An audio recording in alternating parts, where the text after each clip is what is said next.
Today we're going to explore Northbridge, this incredible cottage in Walliswood, Surrey. Honestly, nothing prepares you for the impact of your first view of this house. It's truly spectacular. The name Northbridge is actually relatively new. At the time the house was first listed in February 1987, it was called Little Meadows. A map related to the listing confirms this is definitely the same house. We think the name would have been changed to avoid confusion with a house of the same name in a nearby village.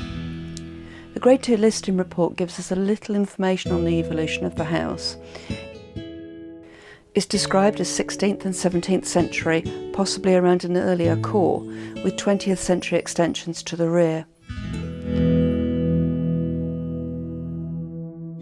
We believe this is the oldest part of the house, with this impressive inglenook fireplace and of course the two smaller bedrooms above.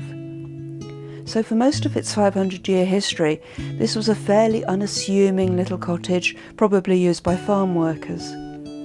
Tracing its occupants has been something of a challenge, but as we continue to explore, we'll share a little bit about what we've found. Between 1939 and 1945, Truda Bryant lived here. She was born on the 5th of July 1902, and by 1939, aged 37, she was already a widow. In 1939, she was also living with Emily Buxbaum, apparently her mother, who was born in 1878, and Henry Buxbaum, a bank clerk born in 1905. He was probably her brother. Between 1934 and 1938, Rodney and Phyllis Neild made this their home. Rodney was born in North London and married Phyllis in Portsmouth in 1933, just before they moved to Little Meadows.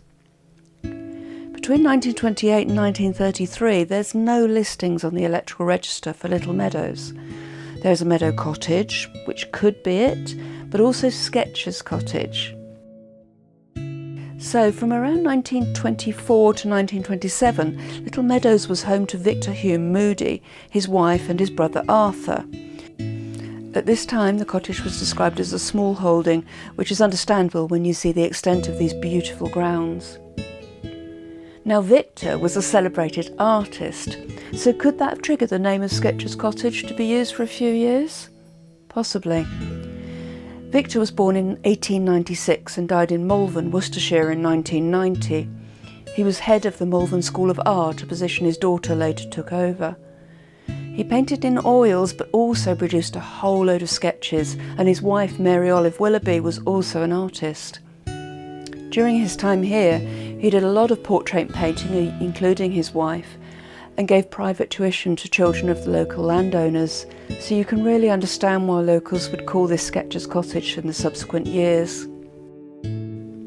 His daughter Catherine later described her father's time here as a William Morris-like earthly paradise, and you can certainly see why.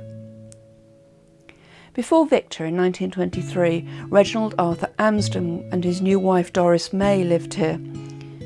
But his mother, Emma Beatrice Amsden, and various other family members lived at a property called Standon in the same parish between 1918 and 1923. Standon appears on previous and subsequent electoral registers, sometimes as Standon Homestead, but we haven't found any earlier references to Little Meadows.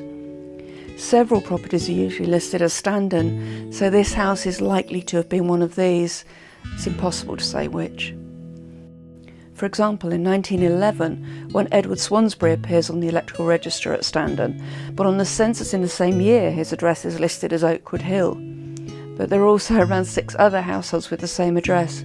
It's very difficult to tie anything down with any certainty. Although it's disappointing not to be able to find more information on the history of the house, it does provide an insight into these communities in rural Surrey. For so long, your name and village was sufficient to find you. We see the same family names show up over long periods, but at apparently different addresses. But then house names and even road names were far more fluid. It looks like the early occupants of this house will remain a mystery, but the fact that it remains and is still so full of the early character shows how much it has been loved and appreciated over the years. As Catherine Moody said, an earthly paradise.